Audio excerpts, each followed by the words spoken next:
Naging trending sa Twitter ang hashtag Donbell. Panawagan nito ng mga fans ng aktres na huwag paghiwalayin ang tambalan ni Donnie Pangilinan at Bel Mariano ang Donbell. Maugong ang mga chikang tila magkakaroon daw ng rigodon pagdating sa pagpapares ng love team ang ABS-CBN. Ayon sa ulat, may mga kumakalat na usap-usapang susubukin daw ipares si Bel Mariano sa bagong kapamilya aktor. Pero ang tanong daw, kung ipapartner si Bel sa iba, mabubuwag na ba ang Donbell na tambalan ni Donnie at Bel? Si Donnie bago pa matambal kay Bel ay ka-love team muna ni Kisas Delavin o Don Kiss.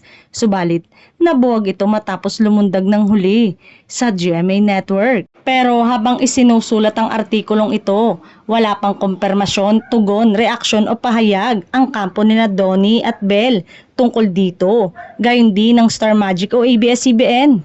Maaalalang nauna nang kinumpirma ni Donnie sa panayam sa kanya ni MJ Felipe na ABS-CBN News na focus muna sila ni Bel sa kanilang solo project na malaking bagay raw para sa kanilang growth at experience. Bel, she is working for a special project soon to be announced very soon as well with a great team, say ni Donnie.